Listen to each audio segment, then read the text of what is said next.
Good afternoon everyone. Last class में हमने क्या सिंधु घाटी सभ्यता पहले से ही वो पढ़ा है ना। हमने राजनीतिक जीवन भी देख लिया, धार्मिक जीवन भी देख लिया है ना, और उसका सामाजिक जीवन भी देख लिया। आज हम स्थापत्य कला के बारे में देखेंगे, जो कि हमारे यूपीएससी, एमपीपीएससी, एमपीएसआई, पटवारी और ऑल स्टेट एग्ज़ाम है, उसके लिए बहुत इंपॉर्टेंट टॉपिक है।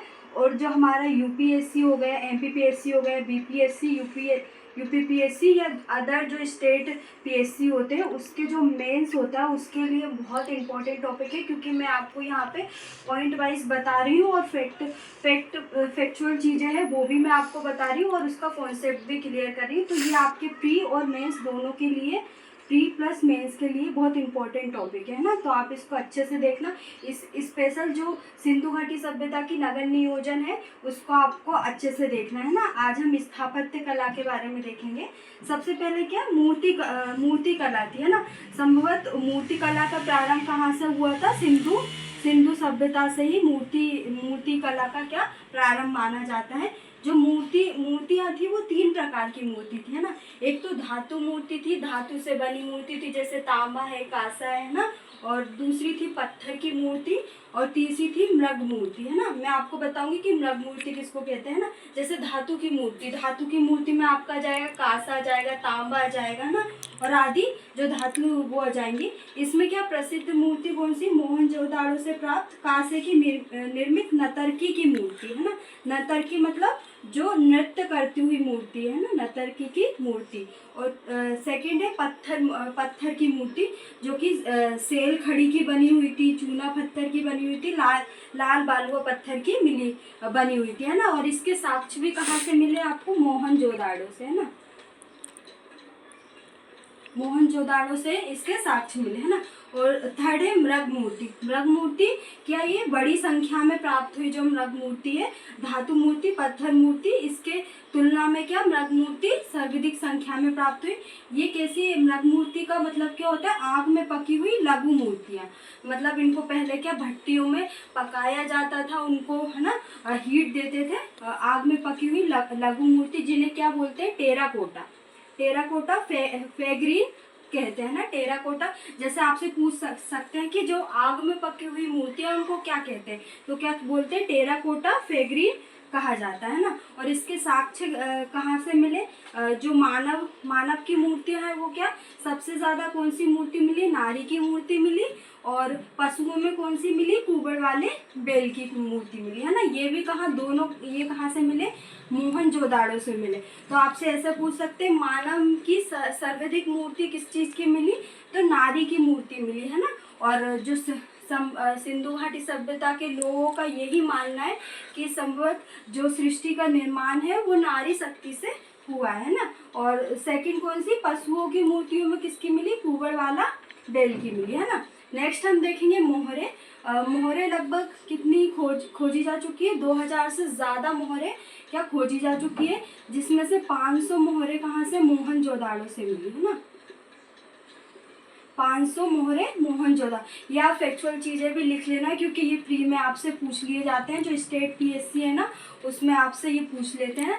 तो मोहनजोदाड़ो से लगभग 500 मोहरे मिली। और पूरे अगर सिंधु घाटी सभ्यता की बात करें तो 2000 से अधिक मोहरे मिली है ना। और मोहरों का निर्माण किस चीज़ से हुआ? सेल खड़ी से मोहरों का निर्माण हुआ ना। और जो मोहरे हैं वो 4 प्रकार की है ना। एक तो बेलनाकार मोहरे है ना, एक वृत्ताकार मोहरे, और आयताकार मोहरे, और वर्गाकार मोहरे। इसमें सबसे ज़्यादा कौन सी मिली है? वर्गाकार मोहरे है ना। और अभी हमने जब देखा था तो क्या लोथल से क्या हमें वृत्ताकार मोहरे मिली है ना। लोथल से क्या वृत्ताकार, और सर्वाधिक कौन सी है? वर्गाकार मोहरे है ना। नेक्स्ट हम देखेंगे गुड़िया मनका बनाने के है ना। उसमें भी निपुण थे। जैसे निर्माण किस चीज़ से करते थे? सेल खड़ी से करते थे, पत्थरों से करते थे, धातु से, और मिट्टी का प्रयोग किया जाता था गुड़िया या मनका बनाने में। और इसके साक्ष्य कहाँ से मिले आपको?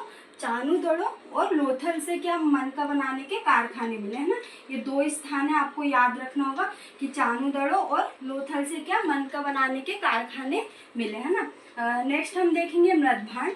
जो मृदभांड है उस पर क्या पहले क्या होता था, जो मृदभांड है वो सिंपल होते थे, है ना, जिसपे किसी की भी आकृति नहीं होती थी। पर अब क्या होता है कि यहाँ पे व्रत व वृक्ष आदि की क्या आकृतियां बनने लगी मृदभांडों पर, बर्तनों पर, और क्या चिकने और चमकीले दिखने लगे, है ना। पहले क्या चिकने और चमकीले या बनावटी इतने चीजें नहीं थी, है ना। और जो मृदभांड है वो क्या है, लाल और काले रंग का प्रयोग किया जाने लगा। कौन से, लाल और काले रंग का प्रयोग किसमें किया जाने लगा, मृदभांडों में, है ना। और लेखन कला कैसी थी, जो सिंधु घाटी सभ्यता की लेखन कला थी वो भाव चित्रात्मक थी, है ना, मतलब भावों के द्वारा इसको समझा जाता था। और जो लिखावट थी वो दाईं से बाईं ओर, जो अभी हमारी लिखावट है वो क्या है, बाईं से दाईं ओर है ना। तो जो सिंधु घाटी की लिखावट थी, जैसे अभी हमने ये चिकने लिखा है ना, तो अगर हम पीछे से लिखेंगे तो ये आ जाएगा, ची इधर आ जाएगा, का आ जाएगा यहाँ पे।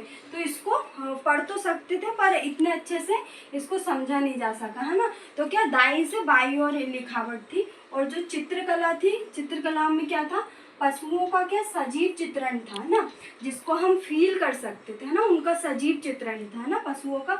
तो आप सोच सकते हैं कि उस समय के जो कलाकार थे वो आज के समय के कलाकार से भी ज़्यादा निपुण थे, है ना। और घरों व सार्वजनिक भवनों पर भी क्या चित्रकारी का जो चित्रकारी है ना वो करते थे, है ना।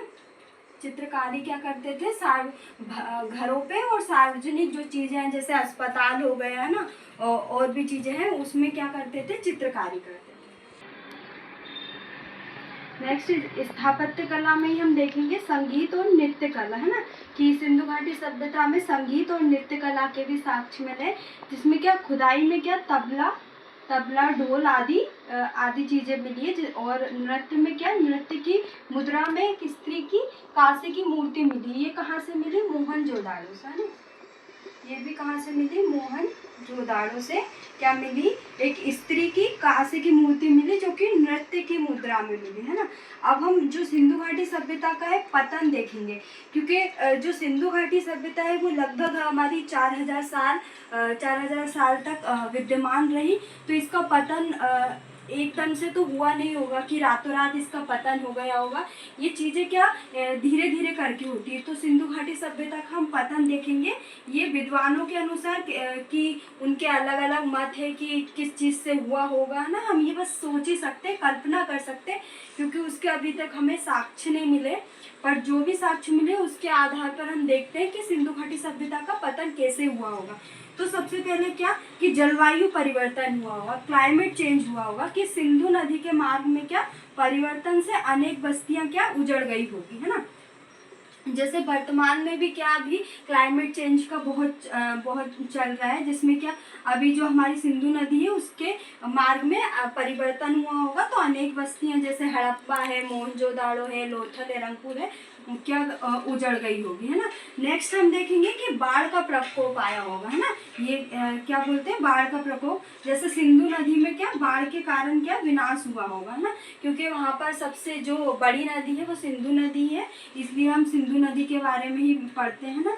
और नेक्स्ट है आर्द्रता की कमी, है ना। आर्द्रता की कमी हुई होगी, जैसे जो सरस्वती नदी है वर्तमान में ये नहीं है।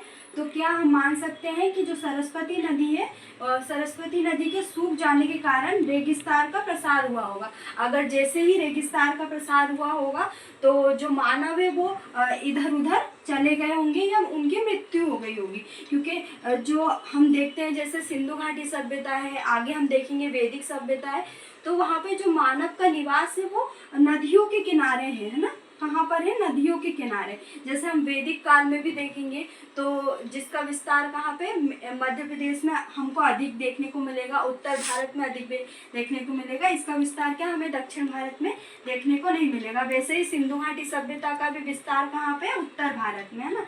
तो सरस्वती नदी के सूख जाने के कारण रेगिस्तान का विस्तार प्रसार हुआ होगा, जिसके कारण क्या मानव का अस्तित्व समाप्त हो गया होगा, है ना। या क्या है, संक्रमण रोग फैला होगा। जैसे अभी वर्तमान में 2019 में क्या कोविड-19 फैला था ना, जिससे क्या हमारी जो आधी पॉपुलेशन है वो इसके चक्रव्यूह में आ गई थी, है ना। वैसे ही संक्रमण रोग जैसे मलेरिया हुआ होगा, मलेरिया व अन्य संक्रमण के बड़े पैमाने पर, क्योंकि ये चीज़ें अगर छोटी बीमारी होगी तो उसके छोटे पैमाने पर तो सारी बस्तियां नहीं उजड़ेगी, अगर ये चीज़ें बड़े पैमाने पर होगी उसके बाद ही किसी भी सभ्यता का विनाश हुआ होगा ना। फिफ्थ है विदेशी आक्रमण। संभवत ये जो आक्रमणकारी है वो क्या होंगे, आर्य लोग होंगे। आर्य लोग कौन थे, जो वैदिक सभ्यता है उसमें क्या आर्य लोग थे, है ना। आर्य लोग थे, है ना। और 6 है भूकंप, कि सिंधु घाटी सभ्यता में भूकंप आया होगा, कि शक्तिशाली भूकंप के कारण क्या सिंधु घाटी सभ्यता का विनाश हुआ होगा, है ना। नेक्स्ट हम देखेंगे सिंधु सभ्यता की देन क्या है, कि सेदब सभ्यता से कि हमने क्या सीखा, हमको क्या मिला, है ना। ये चीज़ हम देखेंगे। ये डायरेक्टली आपसे मेंस में क्वेश्चन पूछ लिया जाता है कि सेदब सभ्यता की देन क्या है ना। तो सबसे पहले क्या दशमलव पद्धति पर आधारित मापतौल प्रणाली कहाँ से आई, सिंधु घाटी सभ्यता की ही देन है ना। और इसकी विशेष महत्वपूर्ण चीजें क्या है, नगर नियोजन, जो कि हमारी वर्तमान स्मार्ट सिटी है वो कहीं ना कहीं सिंधु घाटी सभ्यता की ही देन है ना। ये इसका बहुत इंपॉर्टेंट है नगर नियोजन, ये आपके मेंस के लिए भी बहुत इंपॉर्टेंट है और प्री के लिए भी इंपॉर्टेंट है, क्योंकि इससे क्या फैक्चुअल चीजें भी बनती है और कॉन्सेप्ट भी होता है ना।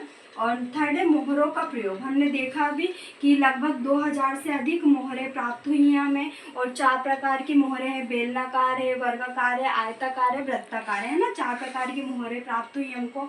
और अग्नि पूजा का ज्ञान मिला है ना। अग्नि पूजा का ज्ञान कहाँ से, सिंधु सभ्यता की ही देन है ना, जो वर्तमान में भी प्रचलित है ना।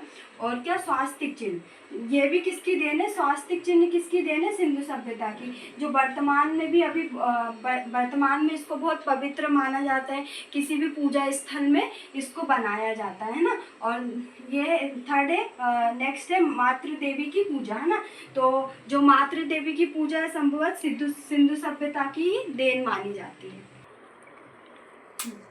देन में हम देखेंगे, हमने देखा कि स्वास्तिक चिन्ह है ना, सड़कें व नालियों की व्यवस्था, जैसे जो सिंधु घाटी सभ्यता की जो सड़कें हैं और नालियाँ, जो नालियाँ हैं वो ढकी हुई थी, है ना, क्या थी, ढकी हुई थी। वर्तमान में भी हम ऐसी जो नालियाँ हैं वो बनाने की कोशिश कर रहे हैं, पर जो सिंधु घाटी के निवासी उन्होंने ये पहले ही चीज़ें कर दी थी, है ना। और बहुफसली कृषि व्यवस्था भी इन्हीं की देन है, जैसे जो हो गया, है ना, जो हो गया, चावल हो गया, ये एक साथ उगाते थे, है ना। और क्या आंतरिक व बाह्य व्यापार, जो आंतरिक और बाह्य व्यापार है वो सिंधु घाटी सभ्यता की ही देन है। जो आंतरिक और बाह्य व्यापार है वो कहाँ से, ईरान से, अफगानिस्तान से, अनेक देशों से किया जाता था, है ना। अब हम देखेंगे जो हमने स्थल प्रमुख कालीबंगा ये देख लिया था, धोलावीरा भी देख लिया था, पर इसकी जो प्रमुख चीज़ें हैं वो मेंस में, जैसे MPPSC के मेंस हो गया, UPSC का हो गया, BPSC का हो गया, ये मेंस में पूछ लिया जाता है कि कालीबंगा में क्या शवों के अंत्येष्टि संस्कार हेतु 3 विधियां बताइए। अंत्येष्टि संस्कार मतलब ये अंतिम संस्कार होता है, जो हमारे हिंदू धर्म में कितने 16 संस्कार होते हैं, ये हम आगे वैदिक सभ्यता है उसमें पढ़ेंगे, है ना। तो ये अंतिम संस्कार होता है, अंत्योदय संस्कार। इसमें क्या तीन विधियां बताई है शवों को जलाने की, कि पूर्ण समाधिकरण, आंशिक समाधिकरण और देह समाधिकरण, है ना। ये मैंने आपको अच्छे से डिस्क्राइब करके भी बताया कि पूर्ण समाधिकरण में क्या होता है कि शवों को क्या दफनाया जाता है। पूर्ण समाधिकरण में क्या शवों को दफनाया जाता है, और आंशिक समाधिकरण में क्या आधा जो भाग है उसको नष्ट करके उसके बाद उसको दफनाया जाता है, और दह संस्कार में क्या जलाया जाता है ना। ये तीनों अलग अलग विधियां हैं, जिसके साक्ष्य कहाँ से हमें कालीबंगा से मिले हैं। और नेक्स्ट है धोलावीरा। इसमें क्या नगर के 3 भाग मिले। मुख्यतः नगर के कितने भाग हैं, 2 मंजिला होते हैं, पर जो धोलावीरा है वो आबाद है। तो आपको क्या मिलेगा इसमें धोलावीरा में, एक तो दुर्ग भाग मिलेगा, मध्यम भाग मिलेगा और निचला भाग। अगर हम देखें तो 2 भाग होंगे, बस एक दुर्ग भाग और मध्यम भाग, जो 2 मंजिला होंगे उसमें दुर्ग भाग और मध्यम भाग। बाकी अगर धोलावीरा में हम देखें तो निचला नगर भी होगा ना, तो इसमें 3। तो हमने जो सिंधु घाटी सभ्यता है हमारा कंप्लीट हो गया है। तो हमने इसमें क्या क्या पढ़े हैं मैं आपको एक बार बता देती हूँ। सबसे पहले हमने क्या देखा, स्थल देखे हैं ना, जिसमें प्रमुख हमने हड़प्पा देखा, मोहनजोदड़ो देखा, लोथल, रंगपुर, जो भी अनेक स्थल हमने देखे। पाकिस्तान के अंतर्गत भारत के अंतर्गत हमने गुजरात में सर्वाधिक स्थल देखे हैं ना।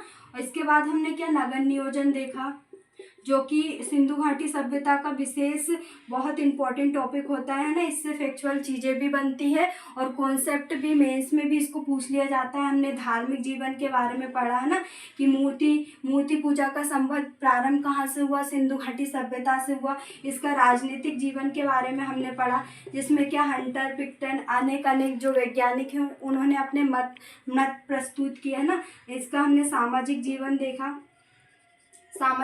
देखा है ना। और सिंधु घाटी सभ्यता की कला देखी हमने, कि मूर्ति कला कैसी थी, मोहरे कैसी थी, है ना। ये सब चीज़ें हमने देखी और उसके पतन के बारे में भी हमने बात की है ना। और सिंधु घाटी सभ्यता से हमें क्या मिला है ना, और सिंधु घाटी सभ्यता की देन क्या है ना, और प्रमुख स्थल, और हमने इसका आर्थिक जीवन भी देखा, कि कृषि व्यवस्था कैसी थी, व्यापार में क्या था, यातायात कैसा था ना। ये सब चीज़ें हमने देखी। तो जो हमारा आज सिंधु घाटी सभ्यता है वो कंप्लीट हो गया है। नेक्स्ट क्लास में हम वैदिक सभ्यता के बारे में पढ़ेंगे, जिसमें हम चारों वेदों के बारे में देखेंगे, है ना। और उसके 16 संस्कार के बारे में देखेंगे। और भी चीज़ें हैं जो वैदिक सभ्यता में हुई, उसके सामाजिक जीवन, आर्थिक जीवन, राजनीतिक जीवन, धार्मिक जीवन, ये सब चीज़ों के बारे में देखेंगे।